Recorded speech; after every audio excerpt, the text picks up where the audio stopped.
হয় এই মুহূৰ্তত আমি উপস্থিত আছো শ্ৰী শ্ৰী গড়মূৰ সৰু সত্ৰত আৰু সৰু সত্ৰত আটক ধুনীয়াকৈ সজাই পৰাই তোলা হৈছে যি ৰাস অনুষ্ঠিত কৰিছে এই ৰাস মঞ্চ আৰু মোৰ সহযোগীক পুনে পুনে ইয়াৰ সামগ্ৰিক পৰিৱেশটো দেখাবৰ বাবে অনুৰোধ জনাইছো। এয়া হৈছে শ্ৰী শ্ৰী গড়মূৰ সৰু সত্ৰ আৰু যিহেতু ইয়াতো তিনিদিনীয়াকৈ অনুষ্ঠিত হৈছে ভগৱান শ্ৰীকৃষ্ণৰ ৰাসলীলা। আচলতে ৰাসলীলা বুলি ক'লেই মাজুলীৰ কথাটো সকলোৰে মনত আহে আৰু মাজুলীৰ ৰাসৰ আছে এক সুকীয়া মৰ্যাদা আৰু সেই মৰ্যাদা অক্ষুণ্ণ ৰাখি আজি যিহেতু দ্বিতীয়টো দিন আৰু দ্বিতীয়টো দিনত কিছু সময়ৰ পাছতে তেওঁলোকে ইয়াতে ৰাস প্ৰদৰ্শন কৰিব আৰু ৰাস প্ৰদৰ্শন কৰিবৰ বাবে আটক ধুনীয়াকৈ সজাই পৰাই তোলা হৈছে ৰাসস্থলী।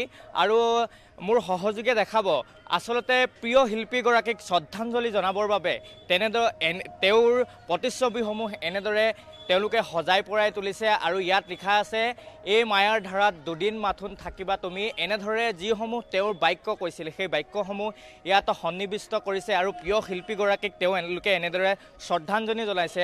আচলতে শ্ৰী শ্ৰী গড়মূৰ সৰু সত্ৰৰ প্ৰিয় শিল্পীগৰাকীক এনেদৰে শ্ৰদ্ধাঞ্জলি জ্ঞাপন কৰা পৰিলক্ষিত হৈছে।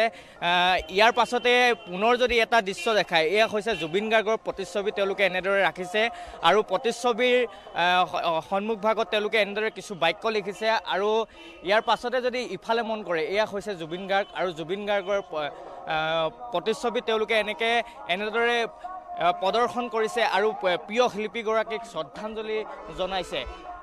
মোৰ সৈতে ইয়াতে অভিনয় কৰা এজন অভিনেতা আছে। কি চৰিত্ৰত আপুনি অভিনয় কৰিছে? মই অহাকাইলৈ কংস গাম, আজি উগ্ৰখন গাম। যিহেতু কংসৰ ভাৱত অভিনয় কৰিছে গতিকে আপোনাৰ পৰা এটা কংসৰ সংলাপ শুনিব বিচাৰে। এইবাৰ জগতত শিশু বিনাশ কাৰ্য হ'ব আৰম্ভ।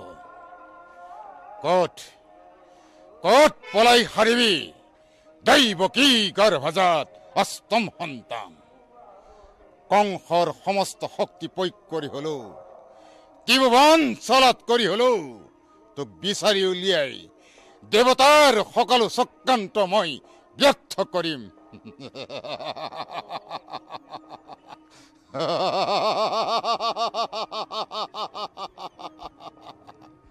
ধন্যবাদ জনাইছো। আপোনালোকৰ ৰাসত এটা ব্যতিক্ৰমী ধৰণৰ শ্ৰদ্ধাঞ্জলি জনাইছে আপোনালোকে জুবিন গাৰ্গক। থিমবিলাক আপোনালোকৰ খুব বেছি ভাল লাগিছে, কি ক'ব? এই বিষয়ে বেলেগ এজনক সোধানে ভাল আছিলে ন। জুবিনদাৰ মানে আমাৰ প্ৰাণৰো প্ৰাণ, সেয়েহে আমি এইবাৰ জুবিনদাৰ হেৰিয়াত প্ৰতিটো হেৰিতে জুবিনদাৰ হেৰিয়ে লগাইছোঁ। গামোচাতে হওক বা বেনাৰতে হওক চব জুবিনদাৰ হেৰিয়ে লগাইছোঁ। আৰু আন কেইবছৰ যিটো তুলনাত ৰাসৰ উৎসৱটো মানে আমি আনন্দৰে মানে পাতোঁ, এইবাৰ অলপ আমাৰ নিজৰে বেয়া লাগিছে মানে জুবিনদাৰ কাৰণে, সিমানকে কৈছোঁ। হয়, মোৰ সহযোগীক পুনৰ ইয়াৰ সামগ্ৰিক পৰিৱেশটো দেখাবৰ বাবে অনুৰোধ জনাইছোঁ। আচলতে প্ৰিয় শিল্পীগৰাকীক হেৰুৱাৰ বেদনাত যদিওবা তেওঁলোকে ৰাস অনুষ্ঠিত কৰিছে, অনুষ্টুপীয়াকৈ হ'লেও তেওঁলোকে ৰাস অনুষ্ঠিত কৰিছে, কিন্তু যিসমূহ তেওঁলোকৰ ৰাসৰ যিটো শোল আছে সেই শোলৰ চাৰিওদিশে যদি আপুনি মন কৰে চাৰিওদিশে কেৱল জুবিন গাৰ্গৰ প্ৰতিচ্ছবি দেখিব আৰু জুবিন গাৰ্গৰ প্ৰতিচ্ছবিত তেওঁ যিসমূহ সচৰাচৰ বাক্য প্ৰয়োগ কৰিছিল বা যিসমূহ তেওঁ কথা কৈছিল।